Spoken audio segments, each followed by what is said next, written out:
Hello, good morning, and welcome to K2K Plus. I am your show host today. My name is Tristan Van Beem. You may have recognized me last week if you were tuned into the show. I did a show on Friday, and don't worry, Haley is still going to be your regular show host. I'm just, you know, getting in some reps and being able to host the show for the next couple days. I will also be here tomorrow on Thursday.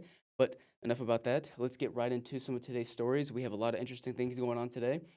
We have some stuff going on in Tyler, Longview. We have stories about a new Longview fire chief. We also have some things going on with lawsuits around the area and a new hospital opening in Henderson for Christus. So let's just go right ahead and jump into our first story of the day.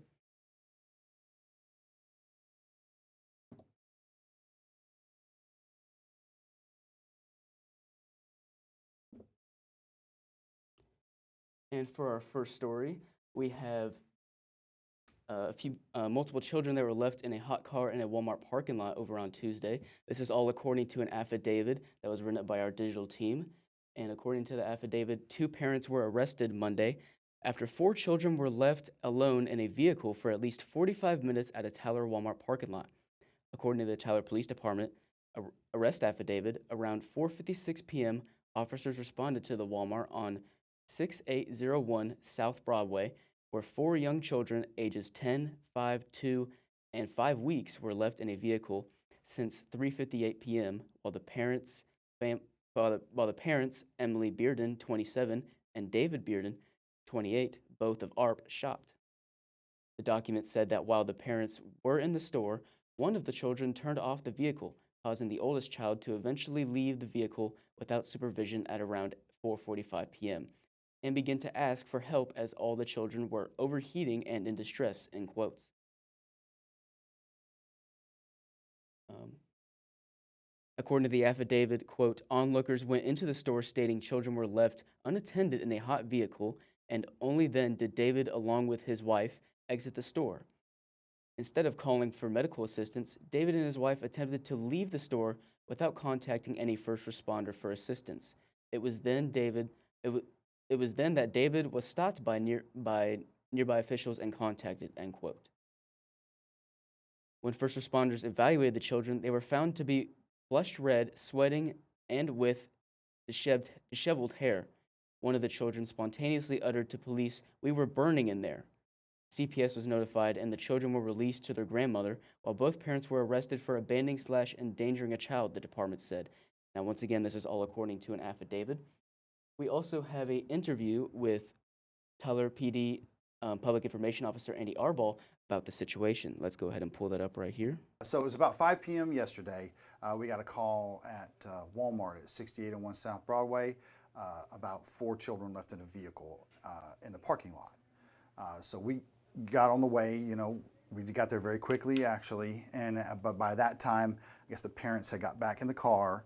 We had a description of the car from the caller, and were able to see the car exiting the Walmart parking lot.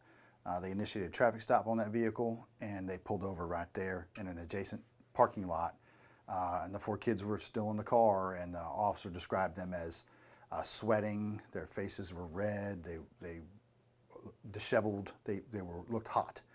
So EMS came and checked them out. They're okay. They weren't transported, and both parents were arrested for offense of abandoning or endangering a child, which is a state jail felony. So is it just going to be one count of abandonment or four different counts? At this time, it's just one count, Okay. but when it goes to prosecution, they can amend charges, they can do more there, but Okay. we're just getting them on the state jail felony for each of them. Okay. And then, from my understanding, the 10-year-old is who kind of made the step to get help. How did they do that? Well, apparently sometime in that hour that the parents were gone, one of the children turned the car off. I guess the car had been on, so it got hot. And the 10-year-old, I guess, realized how hot it was, got out to try to get help, made contact with a Walmart employee who was the one who called 911 and gave us the vehicle description, gave us the description of the children, and got us that information. Okay. So a lot of people are kind of questioning if you find yourself in a situation, you see a parked car next to you with children in it, what legally can you do? Can you break down the window or should you call 911? I would call 911. The first thing you do is call 911, get us there. The fire department will come. We'll make entry into the vehicle. It's just best, we know how to do it. Fire department knows how to do it. They have the tools to do it. We don't want you to get injured trying to help children. So 911 is your first call. Okay, and then do you think there is any age, so I know he was kind of 10 years old, do you think there's any age once they get older where it could be acceptable to leave them in the car, they're aware and responsible enough where they're old enough to be alone like that? Well, as far as just the offenses of leaving in a car, it's 7 for 5 minutes. That's what you got to think. But this was not an offense of just leaving a kid in a car. This jumps up to the level of abandoning or endangering a child. That is 14 or under. So legally, you cannot leave a 14-year-old child or under in a car. And what it is it's not, doesn't specify car. You can't leave a 14-year-old child or under the age of 14 in a place where they could be face imminent bodily injury, physical or mental harm. And you put a child in a hot car for 20 minutes to an hour, you can have physical or mental harm. And now that even says if you have an intent to return. Even if you leave the kids and have an intent to return, and it's a position that a reasonable person wouldn't do, it's a state jail felony. So that's what that offense was. Okay, so talking about kind of the symptoms you may see, what do people need to look for if they find themselves in this situation, the symptoms a child may have? As far as having a child in a car, yes. First off, if you walk past a car and it looks like there's underage kids in there, you call us, we'll figure that out, and EMS will check them out. But it gets in a summer, if it's 95, 97 degrees out, it gets up in over 100 degrees inside the car, 110, 120 degrees inside that car. It does not take long, especially for a young child. I mean, they were 10, 5, 2, and 5 weeks old, these children. So it doesn't take long for especially like the younger children to have to get overheated to the point where it caused physical or mental damage to their brains and to their bodies, just becoming so overheated. It doesn't take half the time I turn my car off, I'm ready to get out. Or if I get in this hot car in the summer, my wife's telling me, turn the car on because it's so hot. So sitting in there for 20 minutes to an hour, that can cause some damage. So you see any child left in a car, whether it's running or not, because what I like to say is that you may have left it running, right? But the battery could go dead. A child could turn the car off. The children could get out and get hurt in the parking lot. So it's a dangerous, dangerous thing. Definitely. So some people want to know kind of this may seem obvious, but just what season and what temperatures is absolute do not leave your child abandoned in the car. One thing the law says, it doesn't matter if it's hot, cold, fall, or spring. You can't leave your kid in the car over 5 minutes if they're 7 or under years old. Or you can't leave them in that situation. Now see, what presents the situation now is the fact that it's in the middle of summer. Okay, if it's in the middle of winter and they're in there, yes, you might be able to get them for leaving a child in a car, but you're not going to face that state jail felony. Because what makes it that state jail felony is that they could face imminent bodily injury or harm, and that's because of the heat in the car. Okay, it's still an offense to leave your kids in the car for more than 5 minutes without supervision, but different times of year really can up that charge like it did yesterday. Definitely. Is there anything else about the case that we didn't cover that you want to talk about? About the case? No, not necessarily. Anything else that you feel like the public should know? Anytime. Now, you got to understand, there's times where you intentionally leave your kids in the car like this one. There's also times where you're a busy person and you have a new child and they're asleep in the car seat and you're on the phone, you get out and leave them in there and you don't know it. Okay, you can still face charges at that point in time. And that's why some cars now tell you to look in your back seat when you turn them off. There's a reason for that. Always, if you've got kids, just look back. Just make it a habit to look backwards to see if your kids are in the cars, especially if they're in a car seat, because they can fall asleep in rides. So just make sure that you remember that your kid is there. Don't leave your animals in cars in the heat. It doesn't matter if you have the window cracked. They can be hurt or killed too in a vehicle in this hot summer. So just understand that, I understand kids can be a lot. You take them in the store, they're wanting things, they're angry, they're upset, they're tired. It's kind of a pain. I have a lot of children. I understand that. But don't take them. Or have a parent stay in the car while the other one goes into Walmart. There's common sense things you can do to keep your children safe and to keep you out of trouble. Because the main thing we look for is are looking out for the kids who cannot take care of themselves. And that's what we are concerned about. So it was about 5 p.m. yesterday. We got a call at Walmart at 6801 South. Well, you just heard from Tyler PD, Public Information Officer Andy Arbaugh, about that situation that went down at the Tyler Walmart yesterday. Now, we are going to jump from Tyler over to Longview, as the Longview Fire Department has some news for us.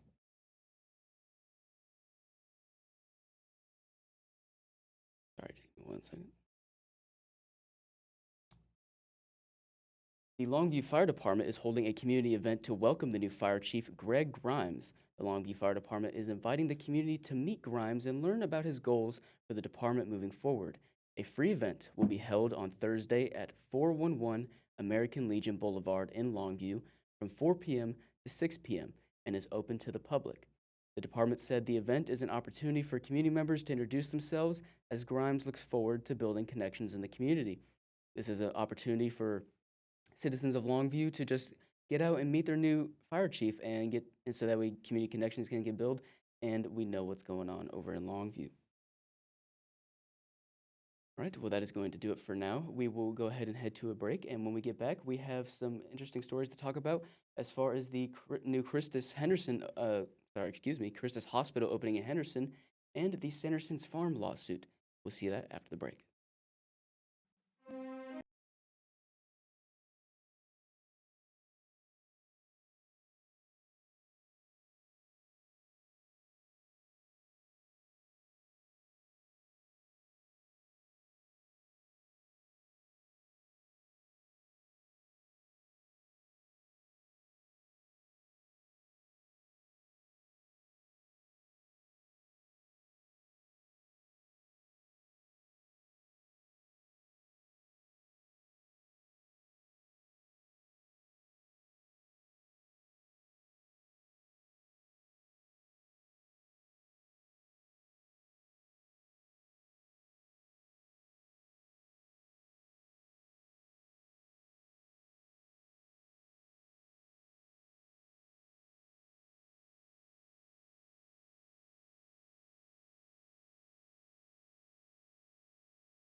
His is the second one, right?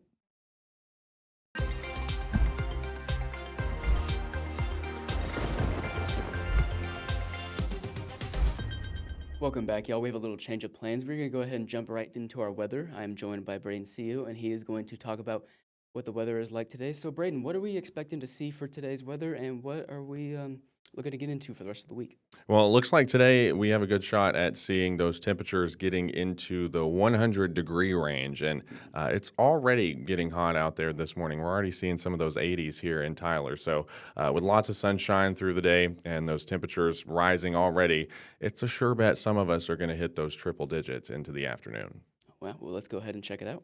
Yeah, absolutely. So here is a view right now, what we're seeing atop the Plaza Tower, and it shows that as we go through the day today, we're not going to be seeing much in the way of cloud cover. So just like what we're seeing out there right now, and that's going to continue into this afternoon, which is why those temperatures are going to be able to soar as we go, especially about 3 to 4 o'clock. That's going to be those peak temperatures. 86 right now in Tyler. Keep in mind, it's only 9 o'clock in the morning, and it's already 86 degrees. Pretty impressive. Winds are west at about 6 miles an hour. Those dew points are about 68, so they've actually dropped out of the 70s. So that means that the air is kind of drying out a little bit. And so when the air dries out, we're able to heat up a bit more. So we'll watch that as we go through the afternoon. Then as we look here at the satellite picture, it shows that we've got a little bit of cloud cover there across coastal areas, but not much here going on across the state. Those temperatures about 83 in Houston, 88 in DFW already. It's 93 in Texarkana. So temperatures are well on their way to getting into the triple digits this afternoon. I don't see any reason why we wouldn't get into about 100 degrees as we go through the day today. Those temperatures across East Texas are in the 80s. And as we look here at what we're seeing for those highs, around 100 degrees is expected. Hot stuff later on today with feels like temperatures around 110, not out of the question. And that's why we do have a heat advisory today, and we'll continue to see that likely into the day on Thursday as well. Here's a look at those lows tonight, getting into the 70s before we do it all again as we go into our Thursday afternoon with those highs back around 100 degrees and those feels like temperatures around 108 to 110. So it's going to be another toasty one as we go into our Thursday. Here's a look at those rain chances coming up, and they are going to be increasing as we go into our Friday and Saturday. So scattered showers and storms are going to become possible, especially Friday and Saturday, but we can't rule out a stray shower today and Thursday, but most of us are going to be hot and dry. That's really going to be the story today and Thursday. So here's a look at Futurecast showing that potential for a stray shower today and then again tomorrow. And then by Friday, that's when we expect widespread activity. And then we'll see more of that into the day on Saturday. So with that, we do expect about a quarter to a half inch of rainfall here across the area. And we'll be looking for maybe even some isolated higher totals. And that will give us, of course, or some people here in East Texas, the potential to get over an inch of rainfall, of course, if you get under one of those heavier storms. As we look here at the tropics, not seeing a lot going on. Some good news there. A little bit of a swirl there across the northern Gulf, but no development is expected for at least the next 7 days. So some great news there. We are quiet in the tropics. And today the story is all about that heat. 100 degrees is that forecast under partly cloudy skies. A stray shower is possible. Overnight tonight, we'll see those lows in the 70s under partly cloudy skies. Your 7-day forecast shows that going into Thursday, we'll see another day of triple-digit heat potentially. Then Friday and Saturday, those temperatures start to come down because of rain chances and a little bit more cloud cover. And then as we look at Deep East Texas, similar stuff. Hot forecast the next couple of days. It'll be hot still into the weekend, but lower 90s rather than those upper 90s, thanks to some cloud cover and those rain chances that we're going to have here across East Texas. All right. Well, thank you so much, Braden, for updating us on that. Now, I just wanted to say we are going to be expecting some temperatures up in the lower hundreds. What would you want to say to people? What would you want to stress to them going outside in this weather? Yeah, absolutely. Just make sure you're staying cool out there. You're staying hydrated. Remember that if you're taking your pets out for a walk or something like that, remember that the concrete can get really, really hot. Of course, all that stuff. Just keep those things in mind. Really, the main things, though, stay hydrated, stay cool, and take breaks if you feel like you need to. That's really the most important things you can do when it's hot. All right. Well, thank you so much, Braden. I really appreciate you taking your time to be here today. And we will go ahead and go into our break.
Welcome back to KTK Plus. I'm your host for today, Tristan, and we are going to go ahead and jump right into one of the biggest stories we have today. This is about a Sanderson's Farm lawsuit against Neches and Trinity Valley Groundwater Conservation Districts.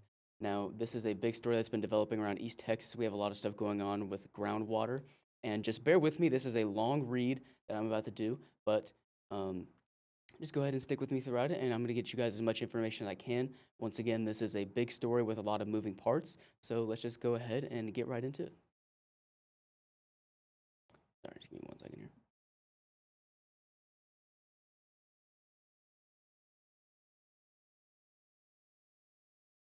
All right. As the water rights controversy continues to grow, several chicken farms in East Texas, including Sanderson Farms, have filed a lawsuit against the Neches and Trinity Valley Groundwater Conservation District.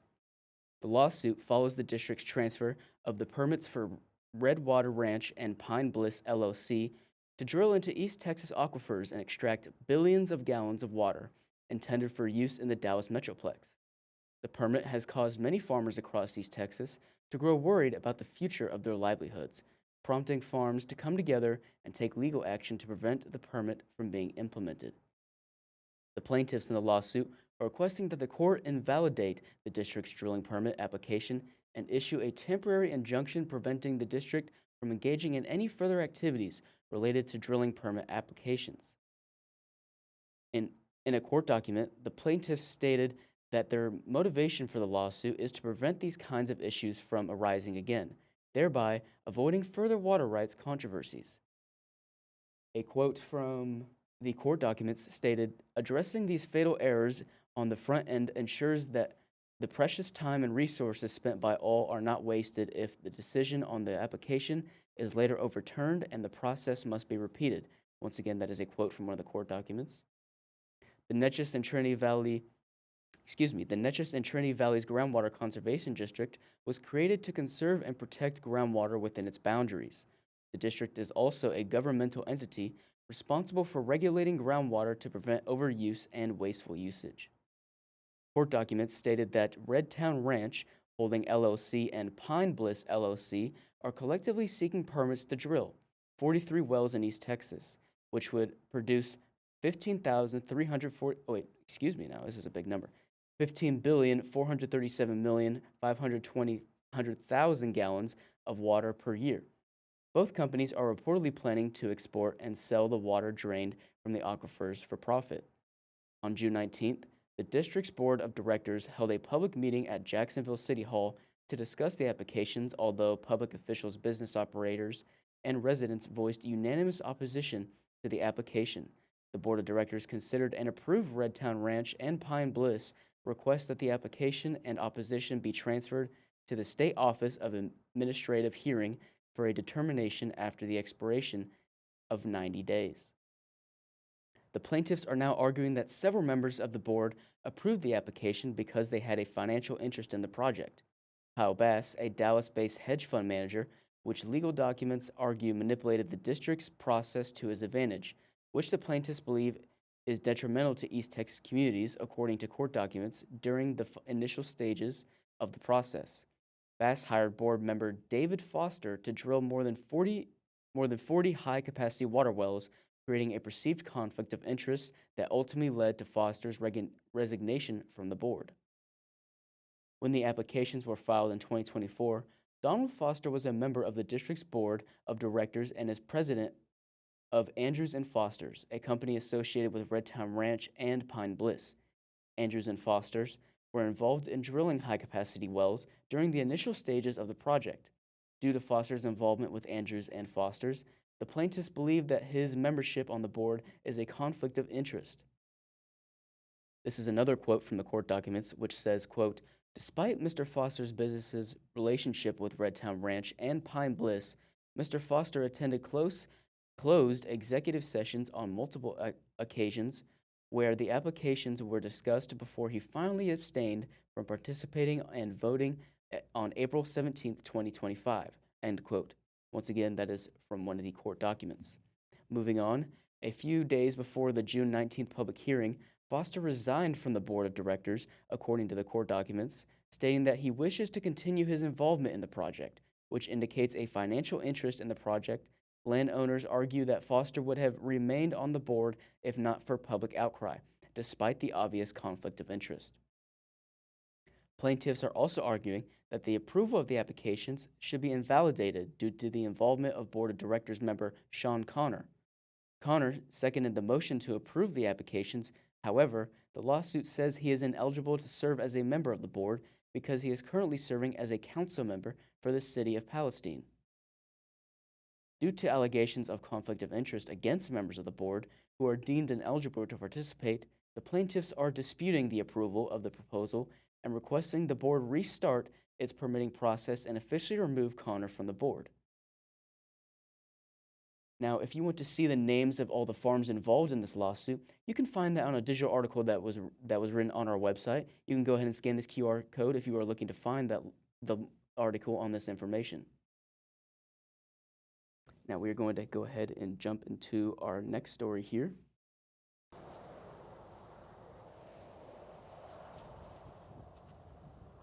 A ribbon cutting ceremony was held for the new Christus Emergency Center in Henderson, which will soon offer 24/7 emergency services to the community. The 12,500 square foot facility is located south of Wiley Elementary on US Highway 259 and includes full service imaging and on site laboratory services.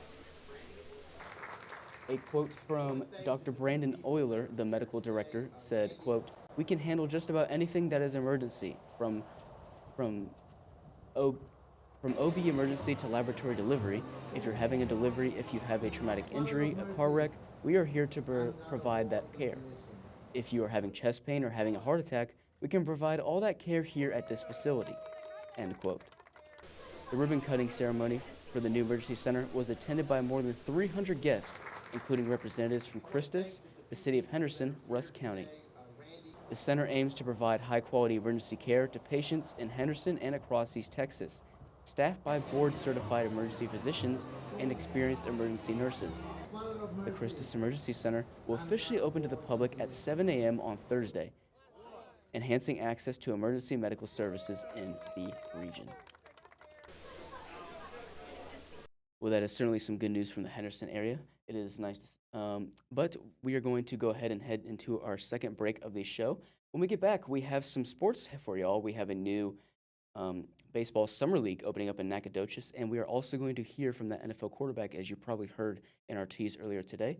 We will get into all of that right back from the break.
Luke, just you speak at these things a lot, but just Mid kind of what America League is a hybrid. We use the word hybrid because we're a collegiate league where most of our players are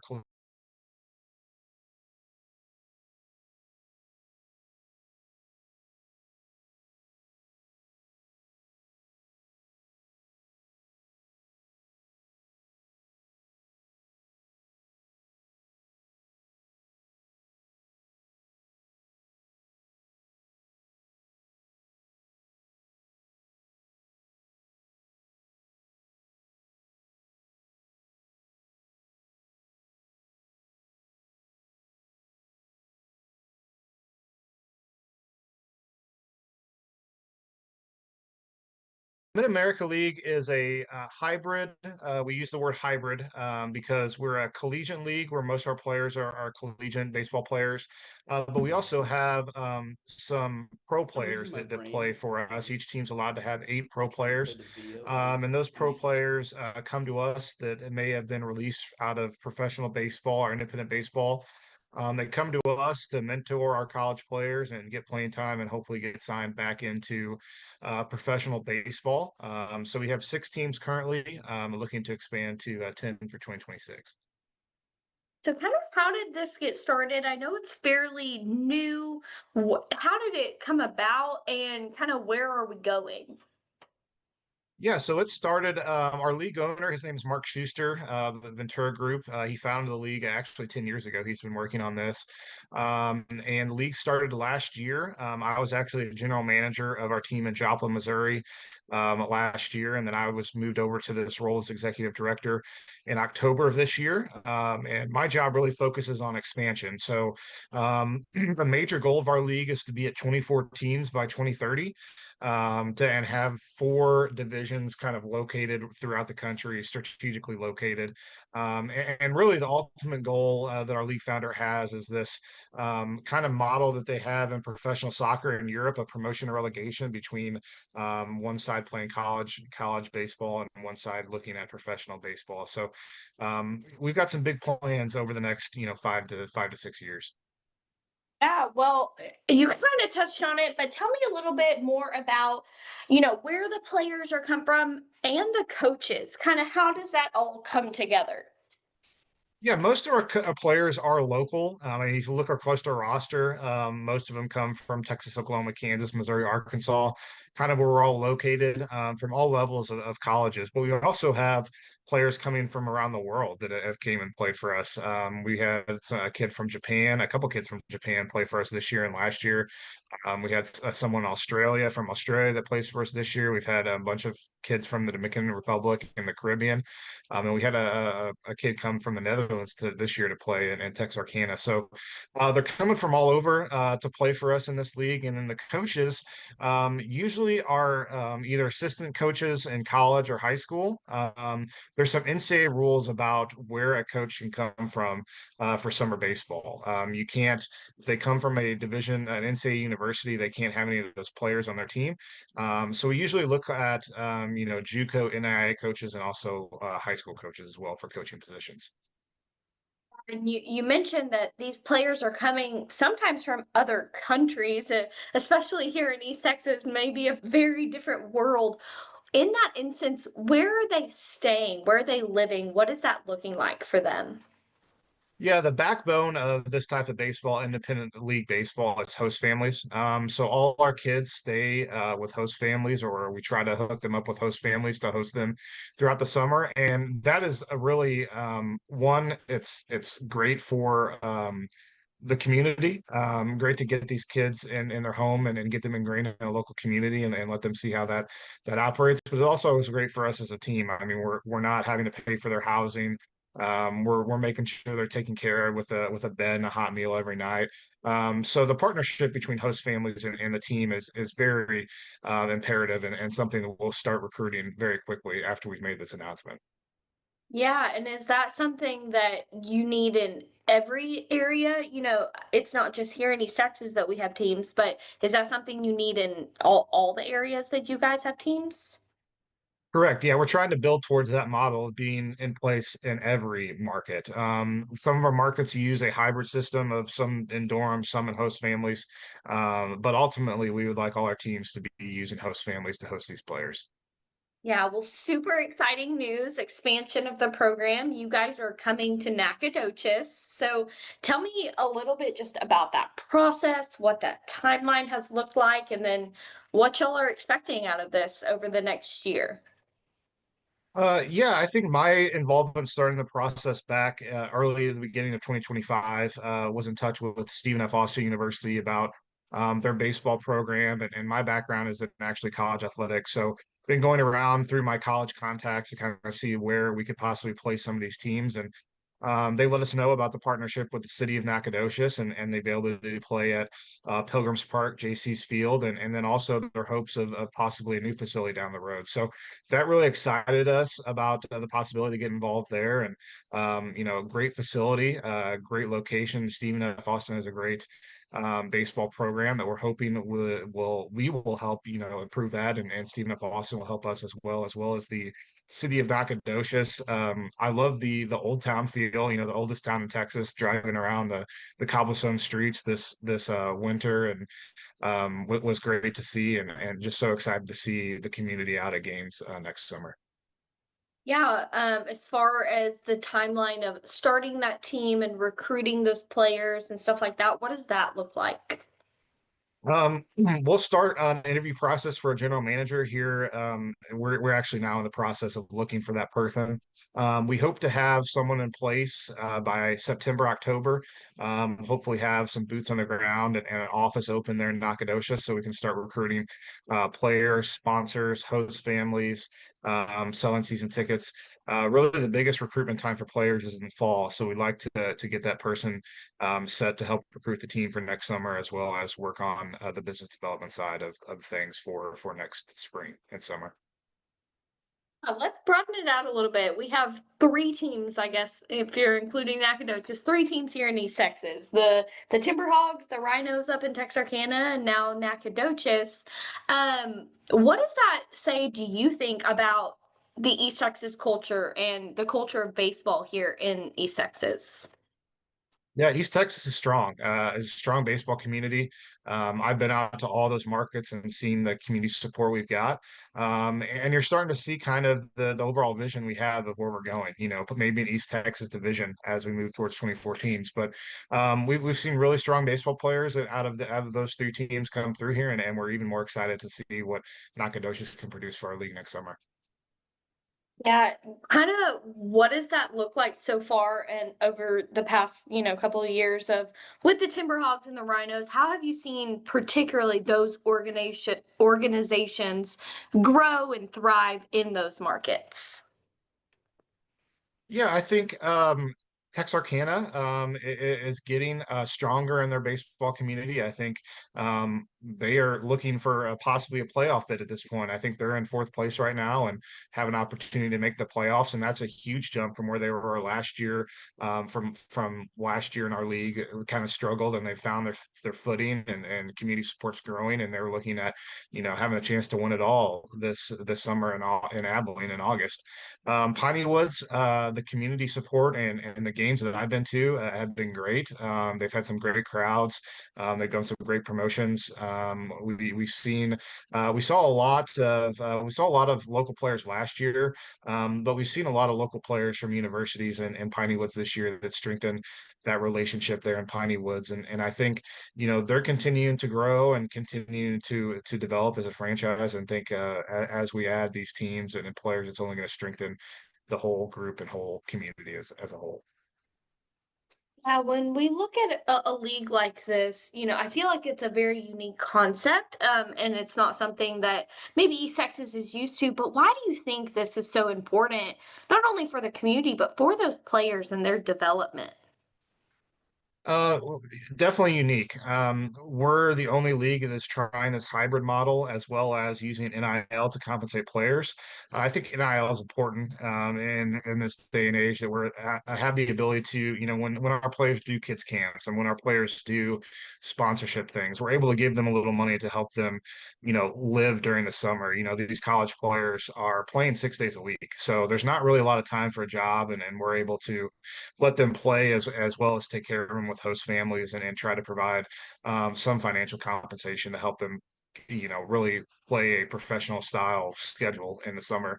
And then the hybrid model that we use with these professional players, I think it's great for these young kids to get mentorship from these older players and get to see these folks that have players that have played at the higher level and then are now back at the same level as them and trying to go back. I think it's great for some of these players to get mentored by them and get the tips of the trade and figure out in the next couple of years when they are able to enter the professional leagues that they'll be prepared and ready from what they've learned with us in the summer. Real quick before we go, kind of what has been your favorite story or favorite part of this journey seeing this organization start and grow and hopefully continue into the future successfully? Yeah, I have a couple stories, and a lot of them come from my time as GM last year in Joplin. At the beginning of the year last year, I had a few players that called me that had been released out of the Pioneer League, just distraught on not knowing what to do. And we were able to get them a spot on our team, and let them stay and play for a couple weeks, and they got signed back. And it was just really great to see that happen, and be a part of that because that's what we are set up to do is to help these players develop and grow into professional players again. But I think probably the biggest thing that I thought was great last year was we had a player from Japan named Shu Kitagawa, and didn't speak a lot of English, but wanted to learn the American way and the way that our culture is. And I spent a lot of time driving him around Joplin and back and forth to the airport here in my home in Tulsa, Oklahoma. And one of my favorite things that he said to me when we were driving through the fields of southern Missouri and eastern Oklahoma is, man, you all have a lot of cows here. And I just thought that was great that he was getting to experience the American culture while still being able to play baseball and pursue something he loves. Is there anything else that I did not ask you that you wanted to mention about the league or the Nacogdoches team in particular? Yeah, Nacogdoches team. Feel free to go onto our website for league voting. I believe it's baseballandknock.com. Make sure you submit your vote for name the team contest. I don't think it was in that press release, but the person that's the name that we select or the person that recommends that they get season tickets for life. So make sure to get your votes in and hopefully get selected, and we'll see you at games out here starting in May. Mid America League is a hybrid. Well, there you have it. You just heard from him, and you can go ahead if you are interested in learning about this Nacogdoches League. You can go ahead and go on our website and find in the digital article for more information. We are going to go ahead and head into a break, and when we get back, we are going to talk. We're going to check in on the interview from former NFL quarterback.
Welcome back. We had a little short break there because we need to go ahead and jump into our next story, which is about an East Texas kickoff luncheon that was held over in Tyler on Tuesday.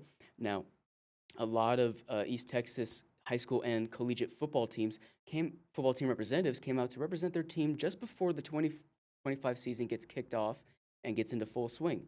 The luncheon saw multiple guest speakers, with one of them being a former NFL quarterback named Luke McCown, who talked about his experience in the NFL and what the game of football taught him throughout his years in the league.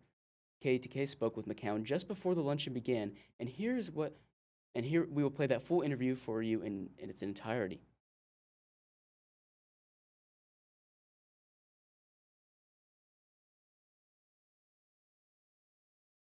Luke, just you speak at these things a lot, but just kind of what's your message to everybody today? Yeah, is that everybody comes into a season with high expectations. You head into a career with high expectations. You plan on it going a certain way, and rarely does it go that way. And that's my story. Certainly, my career started well, and through high school and college, and into the NFL. You have dreams and aspirations, and understanding that things change for a number of different reasons, but ultimately it's who holds the cards, and who orders the steps of those dreams, and allowing God the opportunity to be Lord over that. And so my message today is just going to be that though it may not go as you plan, as you hope when you start out, there's purpose in it, and hopefully you can find that along the way. How fitting today, you come speak and you're greeted by the Jacksonville cheerleaders and Jacksonville band. How fitting is that for you? Listen, the blue and gold, it doesn't get any better, right? Nothing says East Texas football like Jacksonville Fighting Indians. So we're excited about that, and looking forward to what Coach Monte does down there, and the energy that he's bringing to our school.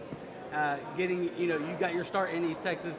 How much does it mean to you? I mean, you still live in East Texas too, but how much does it mean to you now, all these years later, to be asked to speak for a crowd of coaches and players from East Texas? Yeah, listen, I mean, there's a reason why I moved back to East Texas when I retired from the NFL.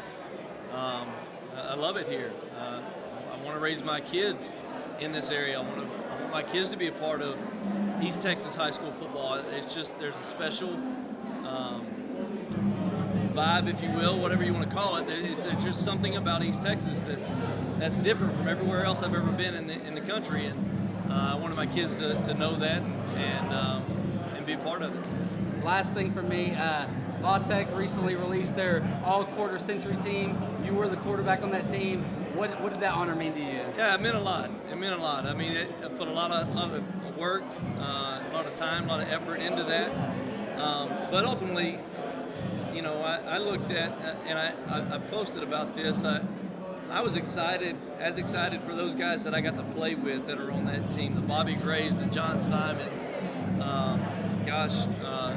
so many Aaron Lips, and so many other guys that got Ryan Moats that I got to play with that deserve those honors, and then so many more that maybe aren't on that team that didn't make that team, that contributed to my success, that contributed greatly to the things that I get recognized for.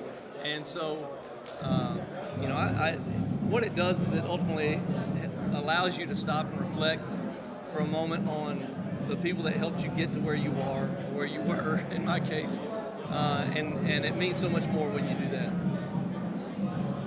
Now, what do you hope that the coaches and players take away from your speech? Yeah, again, ultimately, I mean, what I hope that they understand is that though it may not go as you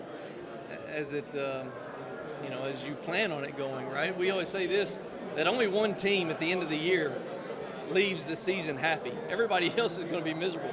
Whether you make it to the state championship and you lose in that game or whatever, we used to say that all the time. Like, getting to the playoffs in the NFL is great, and that's goal number one. But ultimately, you start the season with aspirations of hoisting the Lombardi Trophy, right? So if you don't do that, well, then you fell short of your goal. But there's purpose in it, right? And so I didn't reach the heights of success that I had hoped in my NFL career, but there was great purpose in why I was there and the things that I got to experience and what I did. And I can look back over the years and see the twists and turns that my career took. By the end of it, I knew why they took those turns. And you're part of that East Texas NFL fraternity. How much pride do you and other current and former NFL players, athletes, take from being from this area? Yeah, sure. I mean, listen, there's a handful of us, right, that play in the NFL. Some guys are higher levels than others. The Pat Mahomes and Adrian Petersons that are going to wear gold jackets are a little different than myself, but yeah, you keep up with guys that came from where you came from, that understood and understand the region and where you came from, and so it's a lot of fun to look across the league and see guys that from White House, or see guys that from Palestine, see guys from Troop, see guys from West Rusk or wherever that are playing in the NFL that have worked extremely hard and overcome a lot to get there. And so it's always fun to see those guys get to do what they do on the field on Sundays. Now, the Cowboys are big in this area. From the outside looking in, do you feel Dallas fans have something to be excited for this year? I think Dallas always has something to be excited for. They catch a lot of criticism, and we're all open to that, right? We all allow ourselves the opportunity to be criticized in that league, but it's said every year, like, they've got a very talented roster. They've got a talented quarterback. I know.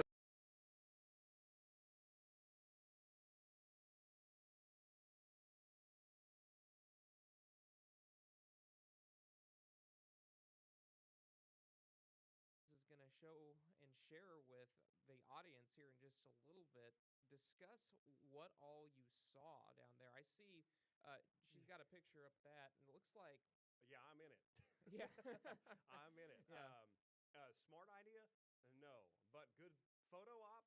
Abso-freaking-lutely. This is going to show and share with the audience here in just a little bit, discuss what all you saw down there. I see she's got a picture up that, and it looks like. Yeah, I'm in it. Yeah. I'm in it. Yeah. Smart idea? No. But good photo op? Abso-freaking-lutely. This is going to show and share with